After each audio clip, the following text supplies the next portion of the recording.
Hello. तो आज शुरू करते हैं यूनिट 2 का लास्ट चैप्टर जिसका नाम है प्रिंसिपल्स ऑफ साइंटिफिक मैनेजमेंट। इस चैप्टर में हम समझेंगे कि साइंटिफिक मैनेजमेंट होता क्या है। इसके अलावा Henri Fayol and F W Taylor के बीच में जो सिमिलैरिटीज़ एंड डिफरेंसेस हैं उनको भी इसी वीडियो के अंदर हम समझेंगे।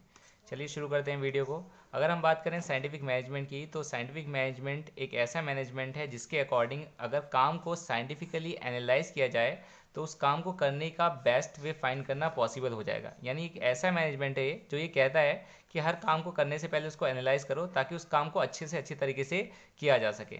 अगर हम बात करें एफ डब्ल्यू टेलर की, तो उनका पूरा नाम है फ्रेडरिक विंसलो टेलर। इनको फादर ऑफ साइंटिफिक मैनेजमेंट भी कहा जाता है। ये एक अमेरिकन मैकेनिकल इंजीनियर थे। इन्होंने एक बुक पब्लिश की थी जिसका नाम था the principles of scientific management. इस बुक में इन्होंने अपने आइडियाज़ शेयर करें और बताया कि साइंटिफिक मैनेजमेंट के लिए कौन कौन सी टेक्निक्स वगैरह यूज़ की जा सकती हैं एक फैक्ट्री में।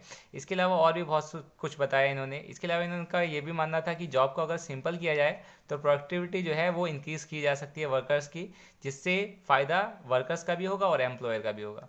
चलिए शुरू करते हैं, आगे समझते हैं साइंटिफिक मैनेजमेंट के प्रिंसिपल्स को। साइंटिफिक मैनेजमेंट चार प्रिंसिपल्स पे बेस्ड है। तो चार प्रिंसिपल है साइंटिफिक मैनेजमेंट के। पहला जो है science not the rule of thumb. Rule of thumb का मतलब क्या होता है वो समझ लीजिए। रूल ऑफ थंब का मतलब होता है जब मैनेजर्स कोई भी डिसीजन अपने पर्सनल जजमेंट के बेसिस पे लेने लग जाए, मतलब जो चीज़ें उनको अच्छी लग रही है उस बेसिस पे लेने लग जाए तो उसको कहते हैं रूल ऑफ थंब। तो इस प्रिंसिपल के अकॉर्डिंग रूल ऑफ थंब नहीं होना चाहिए, यानी कि मैनेजर्स को अपने पर्सनल जजमेंट के बेसिस पे कोई भी डिसीजन नहीं लेना चाहिए, बल्कि जो भी डिसीजन लेना चाहिए मैनेजर को वो साइंटिफिकली पहले एनालाइज करना चाहिए। उसके बाद ही कोई भी डिसीजन लेना चाहिए मैनेजर्स को, ताकि टाइम भी बच सके और एनर्जी भी बच सके। अगर हम बात करें दूसरे प्रिंसिपल की, तो उसका नाम है हार्मनी नॉट डिस्कॉर्ड। तो इस प्रिंसिपल के अकॉर्डिंग वर्कर्स एंड मैनेजमेंट इन दोनों के बीच में हार्मनी होनी चाहिए, यानी इन दोनों को ही एक दूसरे की इंपॉर्टेंस समझनी चाहिए। इन दोनों के बीच में डिस्कॉर्ड नहीं होना चाहिए, यानी मतभेद नहीं होना चाहिए। बल्कि टेलर ने तो ये भी कहा कि मेंटल रिवॉल्यूशन दोनों में ज़रूरी है, यानी कि इन दोनों के माइंडसेट में चेंजेस ज़रूरी है। दोनों को ही एक दूसरे की इंपॉर्टेंस समझना बहुत ज़्यादा ज़रूरी है। अगर हम बात करें तीसरे प्रिंसिपल की, तो वो प्रिंसिपल है कॉपरेशन नॉट इंडिविजुअलिज्म। इंडिविजुअलिज्म का मतलब क्या होता है, जब लोग अपने बेनिफिट के लिए काम कर रहे हो, वर्कर्स या मैनेजर्स या जो भी। तो एक्चुअल में ये जो प्रिंसिपल है वो ये कहता है कि कॉपरेशन होना चाहिए, यानी कि मैनेजर एंड वर्कर इन दोनों को कॉपरेशन के साथ मिल करके साथ में काम करना चाहिए। एक्चुअल में ये हार्मनी नॉट डिस्कॉर्ड जो प्रिंसिपल है उसी जैसा ही है थोड़ा, लेकिन उसका एक विकसित रूप कह सकते हैं इस चीज़ को। तो कॉपरेशन नॉट इंडिविजुअलिज्म जो प्रिंसिपल है वो ये कहता है कि मैनेजर्स एंड वर्कर्स के बीच में कॉपरेशन होनी चाहिए और सेंस ऑफ गुडविल होना चाहिए इन दोनों के बीच में। इसके अलावा जो है इंडिविजुअलिज्म नहीं होनी चाहिए, यानी दोनों को साथ में मिलकर काम करना चाहिए, कंपटीशन नहीं करना चाहिए एक दूसरे से। इसके अलावा अगर बात करें फोर्थ प्रिंसिपल की, तो वही कहता है development of every person to his greatest efficiency. तो इस प्रिंसिपल के अकॉर्डिंग हर एक पर्सन का जो कि कंपनी में काम कर रहा है, फैक्ट्री या कंपनी में, उसका ग्रेटेस्ट एफिशिएंसी तक डेवलपमेंट होना चाहिए। यानी कि और ऐसा क्यों होना चाहिए, क्योंकि जितने ज़्यादा पर्सन डेवलप होंगे, उनकी स्किल्स बेटर होंगी, एबिलिटीज़ होंगी, तो जाहिर सी बात है कंपनी भी इफेक्टिव वर्क करेगी। तो ये प्रिंसिपल ये कहता है कि हर एक राइट एम्प्लॉय को ट्रेनिंग्स वगैरह प्रोवाइड करनी चाहिए और हर एक सिलेक्शन एंड रिक्रूटमेंट के जो भी स्टेप्स वगैरह है वो साइंटिफिकली जो है लेने चाहिए। तो इस प्रिंसिपल के अकॉर्डिंग हर एक की ग्रेटेस्ट एफिशिएंसी तक जो है डेवलपमेंट होना चाहिए। तो इन चारों प्रिंसिपल्स के बेसिस पे ही कई सारी टेक्निक्स बनाई गई हैं। तो ये 6 टेक्निक जो है ये एफ डब्ल्यू टेलर ने दी थी। पहली टेक्निक का नाम है फंक्शनल फॉर्मेनशिप। तो इन 6 टेक्निक्स को हम पढ़ने जा रहे हैं। पहली टेक्निक क्या है, फंक्शनल फॉर्मेनशिप।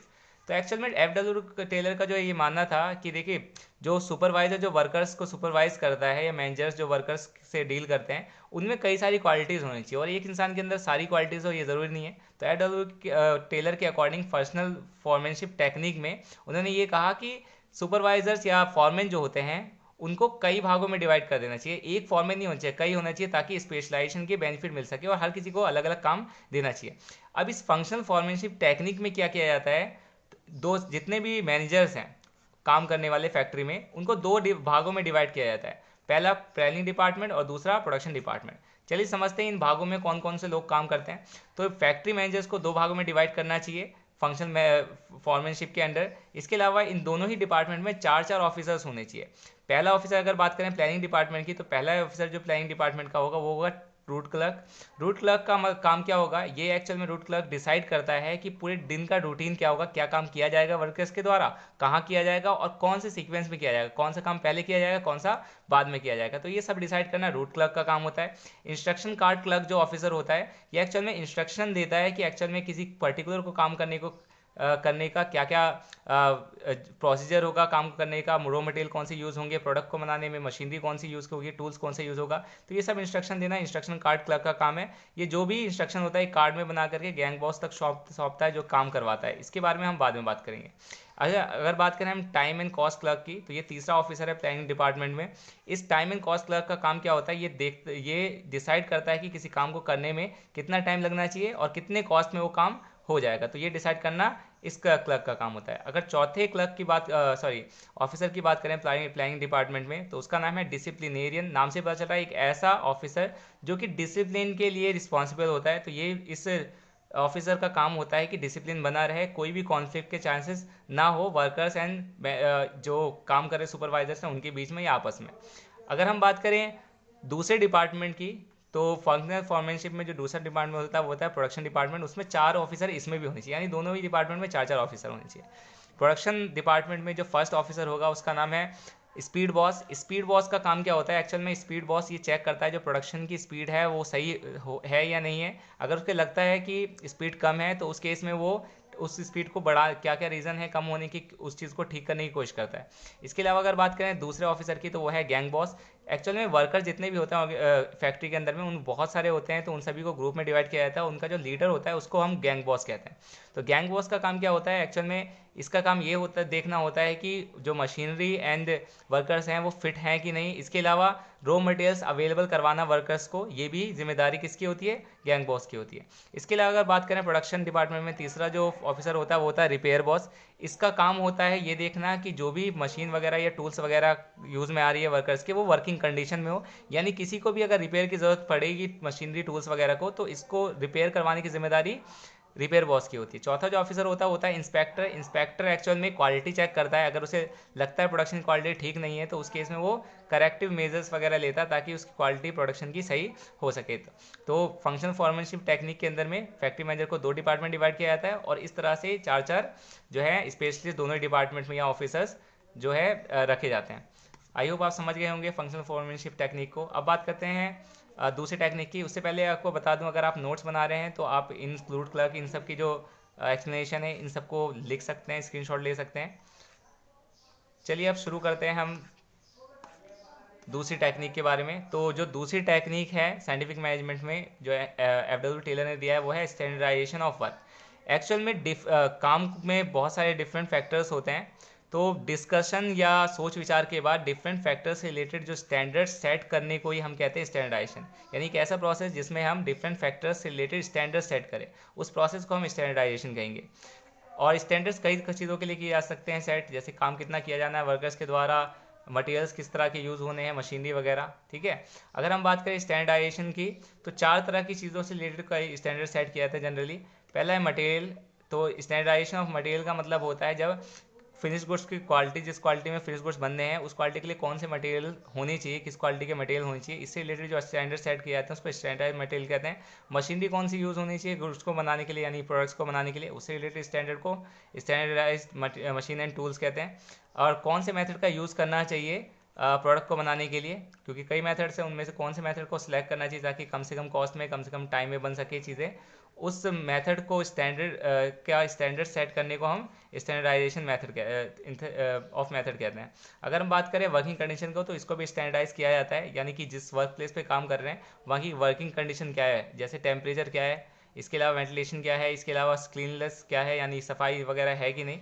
तो इनसे रिलेटेड जो वर्किंग कंडीशन होती है ना वर्कर्स की, उनको से रिलेटेड भी स्टैंडर्ड सेट करने को क्या कहते हैं, स्टैंडर्डाइजेशन ऑफ वर्किंग कंडीशन। तो ये सारी चीज़ें इसलिए सेट की जाती है ताकि एफिशिएंसी कम ना हो, काम अच्छी तरह से करें, थके ना वर्कर्स। इसके अलावा अच्छे मेथड्स यूज़ किए जाएंगे तो कम कॉस्ट में कम समय में काम होगा, अच्छे मशीन का भी यही फ़ायदा है। इसके अलावा मटेरियल्स अच्छे होंगे तो जाहिर सी बात है क्वालिटी प्रोडक्ट की अच्छी होगी। तो इन सभी को करने का यानी स्टैंडर्डाइजेशन का बेनिफिट क्या होता है, तो एफिशिएंसी इंक्रीज होती है, अच्छी क्वालिटी के प्रोडक्ट बनते हैं और कम कॉस्ट में काम हो जाता है। तो आई होप आपको स्टैंडर्डाइजेशन समझ में आ गया होगा। टेक्निक वो जो है तीसरी टेक्निक है सिंप्लीफिकेशन। इस टेक्निक में क्या किया जाता है, एक्चुअल में जो अननेसेसरी प्रोडक्ट के टाइप, क्वालिटी, साइज, वेट और भी चीज़ें अननेसेसरी होती हैं यानी अनावश्यक होती हैं, उन सबको ख़त्म करने को ही हम सिंप्लीफिकेशन कहते हैं, यानी चीज़ों को सिंपल करना। जैसे कि हमें पता है कि एक जो शू फैक्ट्री वगैरह होगी यानी जूते बनाने वाली फैक्ट्री, वो 2 3 4 5 6 7 8 इन साइज़ के जूते बनाती है। अगर वो पॉइंट समथिंग 2.25 0.25 0.75 इस तरह की मतलब बहुत सारे अननेसेसरी टाइप के अगर साइज़ के जूते बनाने लग जाए तो जाहिर सी बात है इससे काम में बहुत ज़्यादा रुकावट आएंगे, ज़्यादा लेबर्स रखने पड़ेंगे, एफिशिएंसी भी कम होगी, प्रोडक्टिविटी भी कम हो जाएगी, काम करने में भी टाइम लगेगा, तो इस तरह की प्रॉब्लम आएगी। तो सिंप्लीफिकेशन का मतलब क्या है, ये जो अननेसेसरी टाइप, क्वालिटी, साइज़ वगैरह हैं जिसकी वजह से प्रॉब्लम्स आती हैं सारी की सारी, उन चीज़ों को ख़त्म करने को सिंप्लीफिकेशन कहते हैं, यानी कि काम को सिंपल रखना। इसका फ़ायदा क्या होगा चीज़ों को, अननेसेसरी टाइप की चीज़ों को ख़त्म करने का? लेबर कॉस्ट कम हो जाएगी क्योंकि कम लेबर्स की ज़रूरत पड़ेगी। इसके अलावा ऑपरेशनल एफिशिएंसी भी बढ़ेगी, स्टाफ की प्रोडक्टिविटी इंक्रीज होगी, डिलीवरी टाइम रिड्यूस होगा, साइकिल काम चीज़ों को, प्रोडक्ट को बनाने का जो साइकिल है वो भी कम हो जाएगा। तो इस टेक्निक से ये सारे फायदे होंगे। इसके अलावा जो चौथी टेक्निक दी है FW टेलर ने, वो है साइंटिफिक स्टडी ऑफ वर्क।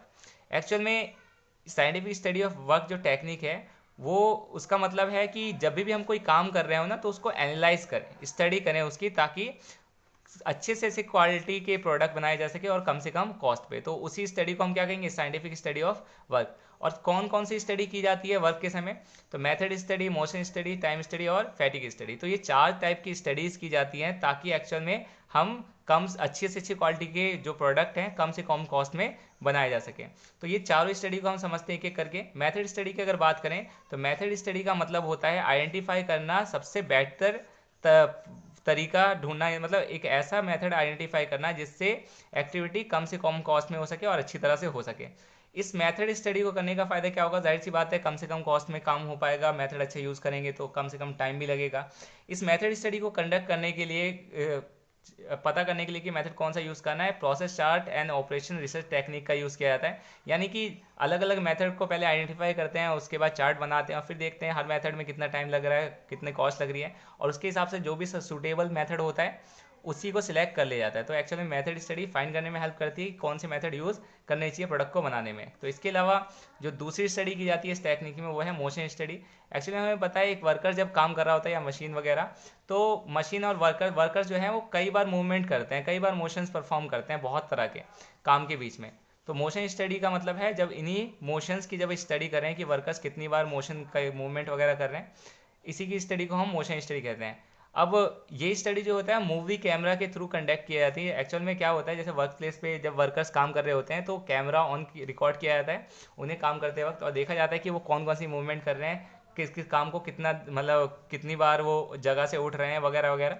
और उनकी मूवमेंट को रिकॉर्ड करने के बाद ये देखा जाता है कि कितनी अननेसेसरी मोशंस वगैरह उन्होंने लिए, मूवमेंट लिए, और उसको फिर एलिमिनेट करने के लिए जो है प्रयास किए जाते हैं। तो मोशन स्टडी क्या है, जब स्टडी करें हम मोशंस की कि वर्कर्स कितनी बार कितने मोशंस वगैरह ले रहे हैं और अननेसेसरी मूवमेंट को या मोशंस को एलिमिनेट कर सकें उस स्टडी के थ्रू।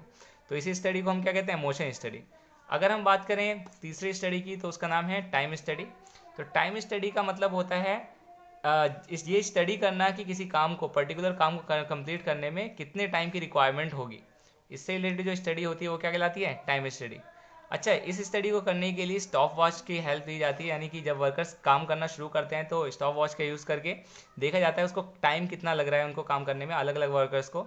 फिर उसके बाद उसी के अकॉर्डिंग टाइम के स्टैंडर्ड्स वगैरह सेट कर लिए जाते हैं कि एक्चुअल में काम का कितने समय में काम हो जाना चाहिए। अब इस स्टडी को करने का फ़ायदा क्या होता है, ये टाइम सेलेक्ट स्टडी करने से, तो इससे पता चल जाता है कि एक्चुअल में काम को करने के लिए कितने वर्कर्स रिक्वायर्ड होंगे, कितने लेबर कॉस्ट की क्योंकि नंबर्स ऑफ वर्कर पता चल जाएगा तो लेबर कॉस्ट कितनी लगेगी ये भी पता चल जाएगा। इसके अलावा इंसेंटिव प्लान्स वगैरह डिसाइड करने में भी ये स्टडी हेल्प करती है, क्योंकि हमें पता चल जाता है कितना टाइम लगेगा वगैरह वगैरह। तो अगर हम बात करें मोशन स्टडी की तो इसका मतलब होता है कितने मोशंस ले रहे हैं, कितनी बार मूवमेंट कर रहे हैं वर्कर्स, ताकि अननेसेसरी मूवमेंट को खत्म किया जा सके, उससे रिलेटेड स्टडी। टाइम स्टडी मतलब कितना टाइम ले रहे हैं वो काम को करने में और कितना स्टैंडर्ड टाइम होना चाहिए, उससे रिलेटेड स्टडी। अगर बात करें फोर्थ स्टडी की तो वह है फैटीग स्टडी। फैटीग मतलब होता है थकान या टायर्डनेस। तो ये स्टडी का मतलब होता है जब भी वर्कर्स लंबे समय तक काम करते हैं ना तो उनको थकावट होती है, जिसकी वजह से उनकी एफिशिएंसी भी कम आती है और वो ढंग से काम नहीं कर पाते और भी प्रॉब्लम्स आ सकती है। तो फैटीग स्टडी एक्चुअल में ये हेल्प करता है डिटरमाइन करने में कि काम का ड्यूरेशन कितना होना चाहिए या उनको कितने कितने ड्यूरेशन में रेस्ट देना चाहिए और कितनी कितनी बार जो है रेस्ट देना चाहिए। तो रेस्ट इंटरवल वगैरह की ड्यूरेशन और उसकी फ्रीक्वेंसी, यानी कितनी बार रेस्ट देना चाहिए काम के बीच में वर्कर्स को और कितने कितने ड्यूरेशन के लिए देनी चाहिए, ये फाइंड करने में, ये पता करने में हेल्प कौन करता है? Fatigue study. तो इससे फ़ायदा क्या होता है, क्योंकि अगर हम टाइम इंटरवल्स पे उनको ब्रेक देंगे काम काम के बीच में, तो जाहिर सी बात है वो रिफ्रेश हो जाएंगे वर्कर्स और अच्छी तरह से काम करेंगे, एफिशिएंसी भी बनी रहेगी। इस स्टडी को अगर बात करें तो यही इस स्टडी में मतलब फाइंड ही किया था कि एक्चुअल में थकान की क्या क्या रीज़न है। तो ज़रूरी नहीं है एक लॉन्ग वर्किंग आवर ही थकान का रीज़न हो, और poor working condition, unsuitable work, unhappy relationship with boss, ये कुछ रीजंस भी हो सकते हैं। तो इस स्टडी में ये चीज़ें भी फाइंड की जाती है कि कौन कौन सी रीज़न है जिसकी वजह से वर्कर्स को काम करने में थकावट हो रही है या प्रॉब्लम्स हो रही हैं। तो और उसी हिसाब से फिर इन प्रॉब्लम्स को ख़त्म करने के लिए मेजर्स भी लिए जाते हैं। तो इस स्टडी का फ़ायदा क्या है कि वर्किंग एफिशिएंसी जो है वो बेटर की जा सकती है वर्कर्स की। अगर हम बात करें पांचवी टेक्निक की, अब तक 4 टेक्निक के 4 स्टडी की हमने बात करी, अब बात करें 5th टेक्निक की जो एफडब्ल्यू टेलर ने दिया था। ये टेक्निक है डिफरेंशियल वेज सिस्टम या डिफरेंशियल पीस रेट। अच्छा, इस टेक्निक में टेलर का मानना ये था कि वर्कर्स को है ना उनके काम के अकॉर्डिंग पैसा देना चाहिए, वेजेस देने चाहिए, ना कि उनके टाइम के अकॉर्डिंग। मतलब जितनी देर उन्होंने काम किया उसके बेसिस पे उनको पैसा नहीं देना चाहिए वेजेस, बल्कि उन्होंने कितना काम किया उसके बेसिस पे उनको जो है वेजेस प्रोवाइड करने चाहिए। इसमें एफडब्ल्यू टेलर ने ये सजेस्ट किया कि दो तरह के वेज रेट सिस्टम होने चाहिए, हाई वेज रेट और लो वेज रेट। जो लोग अच्छा परफॉर्म कर रहे हैं वर्कर्स, जो अच्छी तरह से अच्छे स्टैंडर्ड के क्वालिटी के गुड्स बना रहे हैं और ज़्यादा बना रहे हैं, उनको हाई वेज रेट देना चाहिए। और जो लोग सही से काम नहीं कर रहे हैं वर्कर्स या कम प्रोडक्शन कर रहे हैं, उनको लो वेज देना चाहिए, कम पैसा देना चाहिए काम के बदले। ताकि उससे क्या होगा, मोटिवेशन मिलेगी कम काम करने वाले को, क्योंकि उन्हें ये लगेगा कि अगर हम अच्छा काम करेंगे तो हमें भी हाई वेज रेट मिल जाएगा। तो इस टेक्निक से फ़ायदा क्या होगा कि हर कोई वर्कर कंपटीशन करना चाहेगा कि हम ज़्यादा करें, ज़्यादा ज़्यादा काम करें, ताकि ज़्यादा ज़्यादा वेज पा सकें, ज़्यादा ज़्यादा इनकम आ सके। अब बात करते हैं 6th टेक्निक की, वो है मेंटल रिवॉल्यूशन। तो एफडब्ल्यू टेलर का मानना ये था कि माइंडसेट जो है एम्प्लॉयर और वर्कर, इन दोनों की माइंडसेट को चेंज करने की ज़रूरत है। इन दोनों को ये ज़रूरत है कि ये दोनों ही मिलकर के काम करें कोऑपरेशन के साथ, ताकि दोनों के लिए ही फ़ायदा हो। जनरली ये देखा जाता है कि एम्प्लॉयर्स एंड वर्कर्स इस बात को लेकर झगड़ते हैं कि प्रॉफिट का हिस्सा किसको कितना मिले। यानी वर्कर हमेशा ये चाहता है कि मुझे ज़्यादा ज़्यादा वेज मिले, ज़्यादा ज़्यादा इनकम आ सके, और एम्प्लॉयर ऐसा नहीं चाहता, है ना। तो इसके डिवीजन को लेकर के प्रॉब्लम आती है। तो इसीलिए एफडब्ल्यू टेलर ने ये टेक्निक दी, मेंटल रिवॉल्यूशन, ताकि ये दोनों ही मिलके काम करें। अब इससे फायदा क्या होगा, जब ये दोनों एक दूसरे से कॉपरेशन से काम करेंगे तो जाहिर सी बात है ये डिवीजन और प्रॉफिट को छोड़ करके इनका ध्यान किस पे जाएगा, प्रोडक्शन इंक्रीज करने में।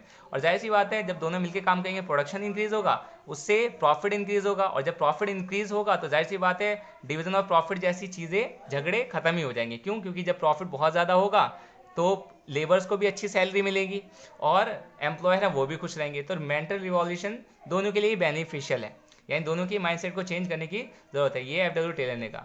इसके अलावा अगर बात करें, ये 6 के 6 हमने टेक्निक पढ़ी एफडब्ल्यू टेलर ने जो दिया था। अब हम समझते हैं कि टेलर एंड फेयोल, ये दोनों ने ही प्रिंसिपल दिए हैं। टेलर ने साइंटिफिक, इसने उन्हें फंडामेंटल। तो इन दोनों के बीच में क्या सिमिलरिटीज़ थी वो समझते हैं। इन दोनों ने ही मैनेजरियल प्रॉब्लम्स के सॉल्यूशन दिए हैं। इसके अलावा इन दोनों ने ही जो भी आइडियाज़ वगैरह दिए हैं अपने प्रिंसिपल्स में या टेक्निक्स में, वो इनके प्रैक्टिकल एक्सपीरियंस से ही आए हैं। इन दोनों ने ही प्रैक्टिस की थी, ऐसा नहीं कि इन्होंने बस कोई बात कह दी, इन्होंने एक्चुअल में करके भी दिखाया वो चीज़। इसके अलावा इन दोनों ने ही अच्छे इंडस्ट्रियल रिलेशंस पे बहुत ज़्यादा स्ट्रेस किया है। इन दोनों का ही मानना था कि वर्कर्स और सभी में, एम्प्लॉयर एंड एम्प्लॉय के बीच में कॉपरेशन बना रहना चाहिए। इसके अलावा इन्होंने मैनेजमेंट प्रैक्टिस को इम्प्रूव करना चाहते थे ये दोनों ही। इसके अलावा इन दोनों ने ही अपनी अपनी बुक लिखी है, उसमें अपने आइडिया को एक्सप्लेन किया है। अगर हम बात करें, ये तो इनकी सिमिलैरिटीज़ थी। अब बात करते हैं इन दोनों के बीच में डिससिमिलैरिटी या डिफरेंसेस क्या थे। तो पर्सनैलिटी की अगर बात करें तो टेलर एक साइंटिस्ट थे जो इंजीनियर भी थे। इसके अलावा फेयोल जो थे वो प्रैक्टिशनर थे। यानी इसके अलावा अगर हम बात करें, टेलर के जो प्रिंसिपल्स एंड टेक्निक्स थे वो बॉटम अपवर्ड अप्रोच के थे। यानी कि इनका ये मानना था कि प्रोडक्शन पे ज़्यादा ध्यान दो, वर्कर्स वगैरह पे ज़्यादा ध्यान दो, तो जाहिर सी बात है ऑर्गेनाइजेशन को बेनिफिट मिलेगा। बल्कि टेलर का मानना ये था कि जब ऑर्गेनाइजेशन की मैनेजमेंट अच्छा होगा तो जाहिर सी बात है डाउनवर्ड जो वर्कर्स है वो खुद ब खुद ठीक से काम करेंगे। यानी इनकी जो टेलर की अप्रोच थी बॉटम अपवर्ड थी और इनकी टॉप डाउनवर्ड अप्रोच थी। अगर बात करें एप्लीकेबिलिटी की, तो इनके जो प्रिंसिपल हैं टेलर के, ठीक है, वो प्रोडक्शन एक्टिविटी पे ज़्यादा फोकस करते हैं। देखिए हमने देखा था प्रोडक्शन पे ही ज़्यादातर जो इनके टेक्निक्स वगैरह वो बेस्ड हैं, और जाहिर सी बात है बॉटम अपवर्ड अप्रोच इन्होंने यूज़ किया है। इसके अलावा इन्होंने फंक्शनल एरिया, वाइडर रिलेवेंस इनकी फंक्शनल एरिया में, यानी जो काम करने के जो एरियाज़ हैं उनमें ज़्यादा अहमियत है इनके प्रिंसिपल्स की, फेयोल के। अगर बात करें फोकस की, तो टेलर का जो प्रिंसिपल और टेक्निक है वो फोकस करते हैं वर्कर की एफिशिएंसी और प्रोडक्शन पे, बल्कि जो फ्योल के प्रिंसिपल्स है वो फोकस करते हैं ओवरऑल मैनेजमेंट की एफिशिएंसी, क्योंकि इन्होंने मैनेजमेंट को सुधारने से रिलेटेड बात करी इनके, जैसे कि पता ही है हमें टॉप डाउनवर्ड अप्रोच इन्होंने यूज़ किया है। मॉडिफिकेशन की अगर बात करें, टेलर की जो टेक्निक है वो साइंटिफिक है नेचर में, इसलिए इनको बिना मॉडिफिकेशन के स्पेसिफिक कंडीशन पे ही यूज़ किया जा सकता है, बल्कि फ्योल के प्रिंसिपल जो है मॉडिफाई करके हर तरह के ऑर्गेनाइजेशन में अप्लाई किए जा सकते हैं। इसके अलावा अगर एक्सप्रेशन की बात करें, तो टेलर ने अपने जो आइडियाज़ या थॉट्स वगैरह हैं वो साइंटिफिक मैनेजमेंट के अंदर जो है एक्सप्रेस किए हैं। इसके अलावा फ्योल ने जो है अपने ideas general theory of management के में एक्सप्रेस किए हैं। तो इन दोनों के बीच में ही डिफरेंसेस भी हैं और कुछ सिमिलैरिटीज़ भी हैं। अगर आप लोग नोट्स बना रहे हैं तो याद रखिएगा डिस्क्रिप्शन बॉक्स में आपको नोट्स मिल जाएंगे, और कुछ चीज़ें जो इसमें नहीं भी लिखी हैं मैंने वो नोट्स में मिल जाएंगी आपको, तो ज़रूर चेक करें डिस्क्रिप्शन। अगर वीडियो पसंद आई तो लाइक करें, और चैनल को अब तक सब्सक्राइब नहीं किया है तो ज़रूर कर लें। शेयर करें हमारे चैनल या हमारे वीडियो को अपने दोस्तों के साथ, ताकि उनकी भी हेल्प हो। कमेंट करें अगर कुछ जानना चाहते हैं। Thank you so much.